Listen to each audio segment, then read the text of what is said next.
Alright, so we've got another British anthology film from Roy Ward Baker this week. We're taking a look at Vault of Horrors. So it was made in 1973 and is the second film to be based off of the Tales from the Crypt and Vault of Horrors comic book series. The first one being Tales from the Crypt, and this is sometimes referred to as Tales from the Crypt 2. It stars Tom Baker of Doctor Who fame and Terry Thomas and Kurt Jurgens, who have just been in a bunch of stuff. It's very comparable to the other Roy Ward Baker film we covered in episode 2, Asylum. This one though having 5 short films, as opposed to, I think there was only 3 or 4 in Asylum. 5 short films and 1 film that acts as the sort of through line film. With the main plot being about 5 dudes who end up trapped in this weird vault somewhere, and they recount their recurring nightmares to each other. And then we get a bit of a predictable but well-made twist ending. Why not make the best of it? Good idea. Why not? Let's do that.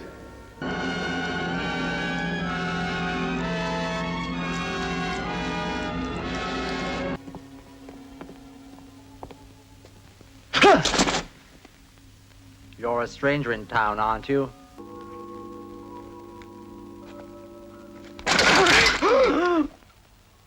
Sorry if I gave you a fright.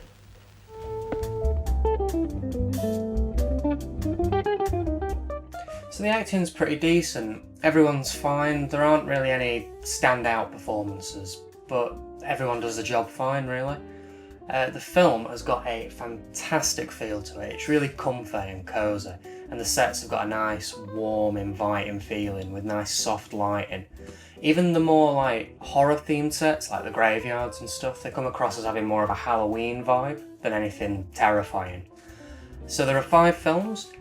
Out of the 5, I'd say only 1 of them bored me.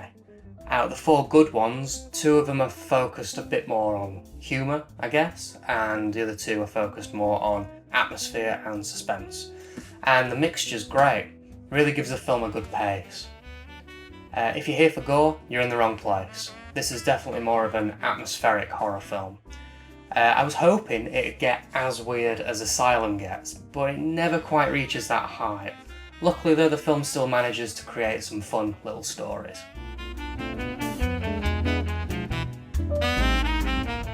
See?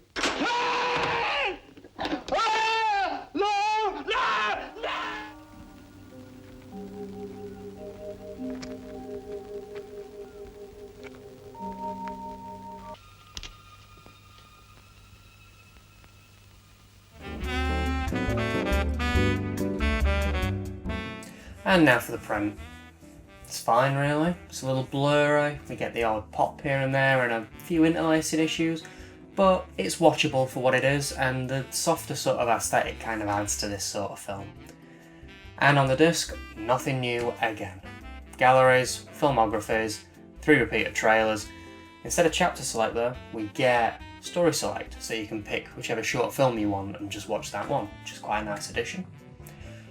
A little aside, we've reached a little milestone here, for those who've noticed.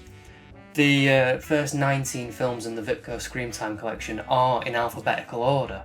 I've not said anything until now just to see if anybody did notice. And we've come to the end of that with Vault of Horror. This is the last one in the alphabetical section. Now my theory is that these first 19 films were like the first run. Like they put out these 19, see how they sold. And obviously they sold well enough that they carried on printing them. So if that is the case, if that is the initial run, then I'm fascinated to see if there's any changes in these next upcoming films. We might finally get some different trailers, different special features, there might be the odd quirk that we've not come across yet. Very interested to see what we've got coming up.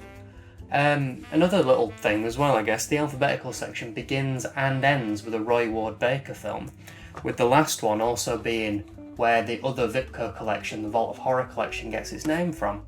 So that's a nice little thing, and it seems very intentional, so I'm looking forward to seeing what's coming up. And let's take a look at this case. It's pretty good. There is one big issue though. Tom Baker plays an artist in this film, and the back of the case gets his character wrong. It instead thinks that he's the dude with the vampires at the beginning. Bit of an oversight. I mean, I haven't even bloody watched Doctor Who and I still know who Tom Baker is. Outside of that though, everything else is fine and the runtime is correct to the second. The Vault of Horrors logo is back, seems quite fitting for this, even though it's still incorrect.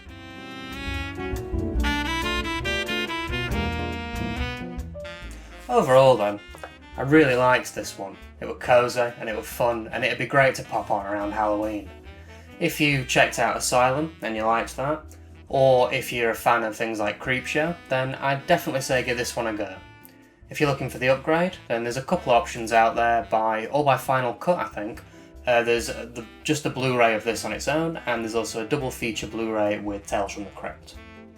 So, a lot of fun this week, and I think that that's going to get passed on to next week's film, as we break away from our alphabetical shackles and venture forth into what the fuck ever territory.